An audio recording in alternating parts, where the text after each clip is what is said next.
Homeopathy এবং homeopathy অনুরাগীকে আমার আন্তরিক শ্রদ্ধা, ভালোবাসা, শুভেচ্ছা জানিয়ে একটু দুলাইন রবীন্দ্রনাথের কথা বলতে ইচ্ছে করছে। রবীন্দ্রনাথের পথের বন্ধন কবিতায় যার প্রথম লাইনটা হচ্ছে, পথ বেঁধে দিল বন্ধনহীন গ্রন্থি, আমরা দুজন চলতি হওয়ার পন্থী। তারই পরের স্তবকে বলছেন, নাই আমাদের কনক চাপার কুঞ্জ, বনবিথিকায় কীর্ণ বকুল পুঞ্জ, হঠাৎ কখন সন্ধ্যা বেলায় নাম হারা ফুল গন্ধ এলায়, প্রভাত বেলায় হেলা ভরে করে অরুণ কিরণে তুচ্ছ, উদ্ধত শাখা শিখরে রডোডেন্ড্রন গুচ্ছ। নাই আমাদের সঞ্চিত রত্ন, নাই রে ঘরের লালন ললিত যত্ন। দেখুন, আমাদের অনেক কিছু নেই, আমাদের আয়োজন, এই এনকেবের আয়োজন অত্যন্ত সামান্য। আমরা নামি দামি বিদেশি হোমিওপ্যাথিকে নিয়ে এসে আমরা সেমিনার করি না। আমরা আমি সুতপা সুপ্রতিম সব অনামি অদামি বক্তারা এখানে বক্তব্য রাখি, এখানে নাম হারা ফুল গন্ধ এলায়। কিন্তু এই অনামি অদামি বক্তাদের বক্তব্যে কতটা সার্বত্তা আছে সেটা আপনারা বিচার করবেন। কারণ আমরা এই আড়ম্বরে বিশ্বাস করি না। আমরা এই স্যারদের কাছে শুধু হোমিওপ্যাথি শিখেছি তা নয়, আমরা জীবন বোধ শিখেছি, যে জীবন বোধ বলে plain living and high thinking. তাই আড়ম্বর নয়, দেখুন না, সেই জন্য আমরা আপনাদের কখনো ওই মাটন বিরিয়ানি চিকেন চাপ খাওয়াই না, খাওয়াতে চাইও না, খাওয়াতে পারবো না। আমরা কখনো ওই আলো ঝলমল অডিটোরিয়ামে বদিয়াটা সোফায় বসে আপনাদের সেলফি তোলার সুযোগ করে দিতে পারবো না, কারণ আমরা হোমিওপ্যাথিটাকেই প্রায়োরিটি রেখেছি। এই হোমিওপ্যাথি সম্বন্ধে আপনাদের আমরা ভালো ভালো আলোচনা শোনাতে পারবো, কিন্তু মাটন বিরিয়ানি চিকেন চাপ খাওয়াতে পারবো না।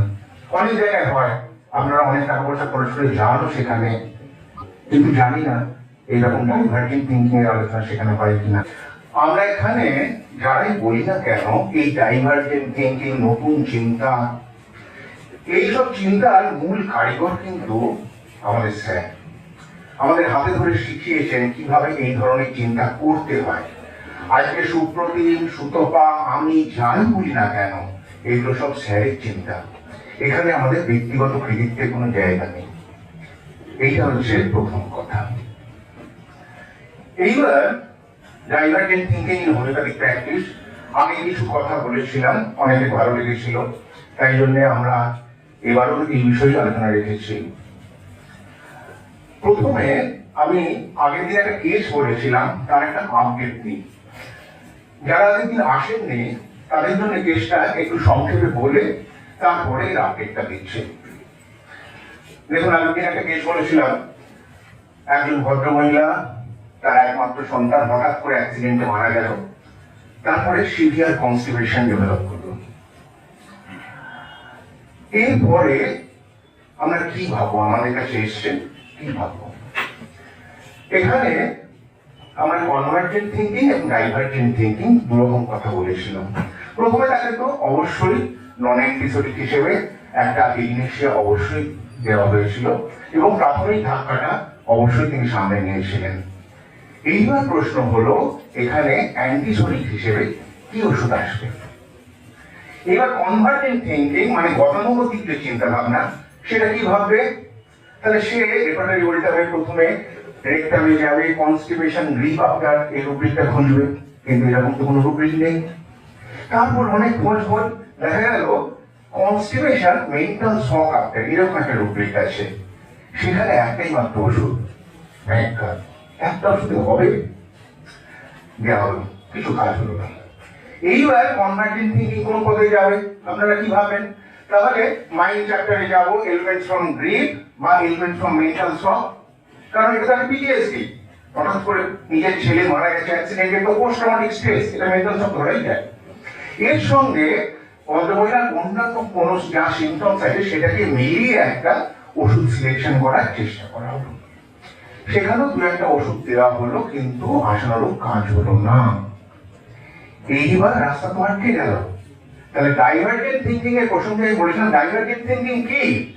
যে গতে বাঁধা, ভরা বাঁধা চিন্তার বাইরে বেরিয়ে অন্যরকম একটু চিন্তা করা, আউট অফ বক্স থিঙ্কিং।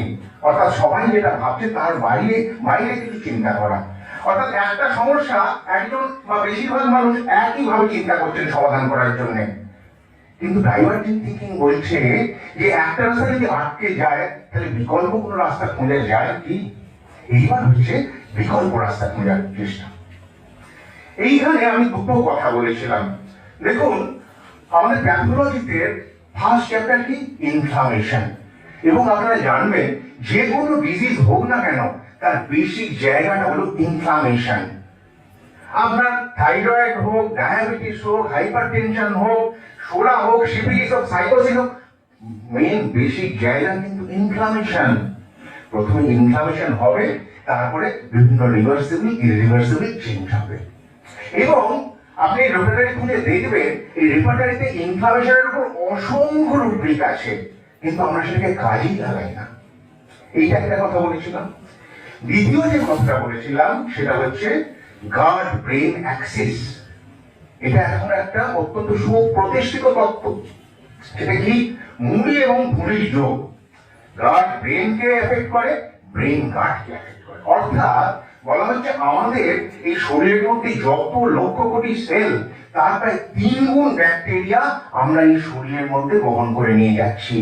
আমাদের স্কিনে আছে, আমাদের সারা শরীরের সমস্ত অর্গানের মধ্যে আছে, বিশেষ করে ইন্টেস্টিনে আছে। এই ইন্টেস্টিনে যে ভালো ব্যাকটেরিয়া গুলো আমাদের নির্দিষ্ট রেশিও সহাবস্থান করছে তাদের বলা হয় গাট মাইক্রোবায়োম। এই গাট মাইক্রোবায়োমের নানা নাম আছে, যেমন ফার্মিকিউটস, ব্যাকটেরিয়াইডস, এইরকম। এটা একটা নির্দিষ্ট রেশিওতে থাকে। এই নির্দিষ্ট রেশিওতে থাকা আমাদের শারীরিক বা মানসিকভাবে সুস্থ থাকার জন্য অত্যন্ত প্রয়োজনীয়। যখন এই রেশিও ডিসরাপ্টেড হয়ে যায় তখনই আমরা অসুস্থ হয়ে পড়ি। হয়তো পুরোনো কোনো গাট ব্যাকটেরিয়া মারা গেল, নতুন কোনো গাট ব্যাকটেরিয়া ঢুকলো, হঠাৎ করে অস্বাভাবিকভাবে কোনো গাট ব্যাকটেরিয়া বেড়ে গেল বা কমে গেল, এর ফলে নানা রকম রোগের সৃষ্টি হয়। সেটা কনস্টিপেশন হতে পারে, ডায়রিয়া হতে পারে, ডিপ্রেশন হতে পারে, অ্যাংজাইটি হতে পারে, অটিজম হতে পারে, এডিএইচডি হতে পারে, ডিমেনশিয়া হতে পারে, ডায়াবেটিস হতে পারে, হাইপোথাইরয়েড হতে পারে, সব কিছু হতে পারে। তাহলে এই গাট ব্রেন অ্যাক্সিস, মুড়ি আর ভুঁড়ির যোগ, এটা কিন্তু বৈজ্ঞানিকভাবে একটা প্রতিষ্ঠিত ব্যাপার। তাহলে গাট ব্রেনকে কিভাবে এফেক্ট করবে? এই গাটের মধ্যে যে ব্যাকটেরিয়া গুলো আছে সেগুলো প্রচুর পরিমাণে সেরোটোনিন তৈরি করে। এই সেরোটোনিন আমাদের মুড ঠিক রাখতে সাহায্য করে। আবার এই যে বললাম, গাট ব্যাকটেরিয়া যদি ডিসরাপশন হয় তাহলে ডিপ্রেশন, অ্যাংজাইটি কি না হতে পারে। তাহলে গাট ব্রেনকে এফেক্ট করছে। আবার উল্টো দিকে ব্রেন কিভাবে গাটকে এফেক্ট করবে? তাহলে এই যে গাট ব্যাকটেরিয়া ডিসরাপ্টেড হয়ে যাচ্ছে, কিভাবে হচ্ছে? একাধিক উপায় হচ্ছে। তার একটা প্রধান কারণ হচ্ছে মেন্টাল স্ট্রেস। আমার কগনিশন, আমার ইমোশন, আমার রাগ, দুঃখ, ভয়, টেনশন, এইগুলো গাট ব্যাকটেরিয়ার রেশিওকে ডিসরাপ্টেড করে দিচ্ছে। তাহলে ব্রেন গাটকে এফেক্ট করছে। এছাড়াও একাধিক উপায়ে এই গাট ব্যাকটেরিয়া ডিসরাপ্টেড হয়।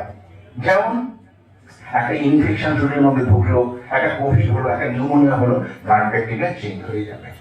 একটা ব্রড স্পেকট্রাম অ্যান্টিবায়োটিক খাচ্ছেন আপনি, সে তো বেশি বেশি মারবে না, ভালো ব্যাকটেরিয়াও মারবে, খারাপ ব্যাকটেরিয়াও মেরে দেবে। সেই জন্য যারা খুব বেশি অ্যান্টিবায়োটিক খায় তাদের কিন্তু বিভিন্ন সমস্যা প্রায় ঘুরে ফিরে আসে। এই গাট ব্যাকটেরিয়া ডিসরাপ্টেড হয়ে যাচ্ছে। আবার ফুড হ্যাবিট, এই ফুড হ্যাবিটের উপরও কিন্তু এই গাট ব্যাকটেরিয়া নির্ভর করে। আপনি এক ধরনের ফুড হ্যাবিট অভ্যস্ত ছিলেন, বাড়ির খাবার খেতেন, এখন কাজের সূত্রে রেস্টুরেন্টে খেতে হচ্ছে। আপনি নিরামিষ খেতেন, আমিষ খাচ্ছেন, গাট ব্যাকটেরিয়া চেঞ্জ হবে। আবার জায়গার পরিবর্তনের জন্য গাট ব্যাকটেরিয়া চেঞ্জ হয়। আগেকার দিনে অনেকে স্বাস্থ্য উদ্ধার করার জন্য রাঁচি, জসিডি, মধুপুর এইসব জায়গায় যেতেন, এবং সেখানে কিন্তু একদিন দুদিন থাকলে হবে না, বেশ মাসখানেক, মাস দুয়েক থাকতেন। কারণ ওইখানকার জল নাকি একটু স্বাস্থ্যকর। জলে কি আছে? জলের মধ্যে ব্যাকটেরিয়া আছে, খাবারের মধ্যে ব্যাকটেরিয়া আছে। এখানকার খাবার, এখানকার জলে যে ব্যাকটেরিয়া, ওখানকার জল এবং ওখানকার খাবারের ব্যাকটেরিয়া একটু আলাদা। ওই খাবারের মধ্যে দিয়ে, ওই জলের মধ্যে দিয়ে ওই ব্যাকটেরিয়া আপনার শরীরের মধ্যে ঢুকছে এবং গাট ব্যাকটেরিয়া চেঞ্জ হচ্ছে, তার ফলে আপনার স্বাস্থ্য পুনরুদ্ধার হচ্ছে। আমার এটু খাচ্ছেন, একজনের এটু খাচ্ছে, একজনের গাট ব্যাকটেরিয়া কিন্তু একজনের মধ্যে ঢুকছে। চুমু খাচ্ছেন, গাট ব্যাকটেরিয়া চেঞ্জ হচ্ছে। তাহলে এরকম বিভিন্ন কারণে গাট ব্যাকটেরিয়া চেঞ্জ হয়। আগের দিন আমি কিন্তু এই কথাগুলো বলেছিলাম, এবং আমার বলার মনে হয় দুদিন পরে আনন্দবাজারে এই নিয়ে একটা লেখাও বেরিয়েছিল। এইবার এই গাট ব্যাকটেরিয়া চেঞ্জ হলে হবেটা কি? একটা লো গ্রেড ইনফ্লামেশন আপনার সিস্টেমের মধ্যে চলতে থাকবে। এইটাই ক্রনিক ভাবে চলতে চলতে বিভিন্ন রোগ সৃষ্টি করবে। এই ভদ্রমহিলার মধ্যে সেটাই হয়েছে, একটা সিভিয়ার স্ট্রেস, ছেলের মৃত্যু, তার ফলে একদিকে যেমন তার ডিপ্রেশন, একদিকে এই গাট ব্যাকটেরিয়া চেঞ্জের ফলে কনস্টিপেশন, এবং এই গাট ব্যাকটেরিয়া চেঞ্জই আপনার ডিপ্রেশনের জন্য দায়ী। তাহলে এই ব্যাপারটা যদি আপনি জেনে ফেলেন, তার মানে কি করলেন, আপনি এবার কোরিলেট করার চেষ্টা করছেন। যত অ্যালাইড সাবজেক্টের সঙ্গে আপনি কোরিলেট করবেন না, তত আপনার এই ডাইভার্জেন্ট থিঙ্কিং, অন্যরকম চিন্তা ভাবনা মাথার মধ্যে খেলবে। এইবার যদি আমি আপনাকে বলি, এবার রেপার্টরি খুলুন তো, অ্যাবডোমেনে দেখুন ইনফ্লামেশন কোলন গ্রিপ আফটার, এইটাকে কি নেওয়া যায়? যদি এই কথাগুলো বলার আগে আপনাকে বলতাম একজন কনস্টিপেশনের পেশেন্ট এসে ইনফ্লামেশন কোলন গ্রিপ আফটার, এটা কি নেবেন, অত আপনার মনে ধরতো না কথাটা। কিন্তু এই কথাটা জানার পরে কিন্তু আপনার মনে হবে হ্যাঁ এটা তো নেওয়া যায়। গ্রিপের ফলে কোলনে ইনফ্লামেশন হয়েছে, পেরিস্টালটিক মুভমেন্ট কমে গেছে, তার জন্য কনস্টিপেশন ডেভেলপ করেছে। এখানে দেখুন যেমন 221 মতো ইগনেশিয়া নন অ্যান্টিসোনিক আছে, তেমনি এক গুচ্ছ ওষুধ আছে, নেট্রামিউর, নেট্রামসাল, ম্যাগকাপ, ম্যাগনিউর, ম্যাগসাল, আর স্ট্যাপসিড্রিয়া ইত্যাদি অনেক ওষুধ আছে। এইবার এর মধ্যে আমি কোন অ্যান্টিসোনিকটা বাঁচবো, ইগনেশিয়া দেওয়া হয়ে গেছে। এইবার আমি একটা কথা বলেছিলাম, ভদ্রমহিলার অন্যান্য সিমটমসের সঙ্গে এনার একটা প্রিমেনস্ট্রুয়াল সিনড্রোম ছিল। আপনারা জানেন অনেক মহিলার পিরিয়ডসের আগে বেশ কিছু সিমটমস হয়, কারো মুড সুইং হয়, কারো খুব ইরিটেশন হয়, কারো বিভিন্ন মাসল ক্র্যাম্প হয়, এখানে ব্যথা ওখানে ব্যথা, কোমরে ব্যথা, ব্রেস্টে কনজেশন হয়, কারো খিদে কমে যায়, কনস্টিপেশন হয়, ডায়রিয়া হয়, মাথা যন্ত্রণা হয়, এগুলোকে বলা হয় প্রিমেনস্ট্রুয়াল টেনশন বা প্রিমেনস্ট্রুয়াল সিনড্রোম। এইবার সাইকিয়াট্রির সঙ্গে কোরিলেশন। সাইকিয়াট্রি কি বলছে, এই প্রিমেনস্ট্রুয়াল সিনড্রোমে কারা ভুগবে, যাদের মধ্যে ডিপ্রেশন থাকবে। ডিপ্রেশনের আর একটা রূপ হলো এই পিএমএস। এখানে আবার আর একটা কথা আছে, এইবার একটা double blind clinical randomised clinical trial হলো। সেখানে যারা পিএমএস এ ভুগছেন এরকম বেশ কিছু মহিলার রক্ত পরীক্ষা হলো, তার সঙ্গে কন্ট্রোল কিছু ছিল। দেখা গেল পিএমএস এ ভোগা বেশিরভাগ মহিলার পিরিয়ডসের আগে রক্তে ম্যাগনেসিয়ামের মাত্রাধিকভাবে কম। এইটা যখন জানা গেল, তখন মডার্ন সায়েন্সে কিন্তু অনেক সময় পিএমএস কন্ট্রোল করতে ম্যাগনেসিয়াম সাপ্লিমেন্ট দেওয়া হয়। তাহলে আমাদের কি আছে, আমাদের একটা গ্রুপ অফ ম্যাগনেসিয়ামের অনেক ওষুধ আছে। এইবার আমি দেখুন ডিপ্রেশনের ওষুধ কি আমাদের, অ্যান্টি ডিপ্রেশন, পেশেন্ট কনস্টিপেশনে ভুগছে, ডিপ্রেশনে ভুগছে এবং পিএমএস এ ভুগছে, তাহলে ডিপ্রেশনের জন্য কনস্টিপেশন, ডিপ্রেশনের জন্য পিএমএস, সব ডিপ্রেশনের সঙ্গে জড়িত।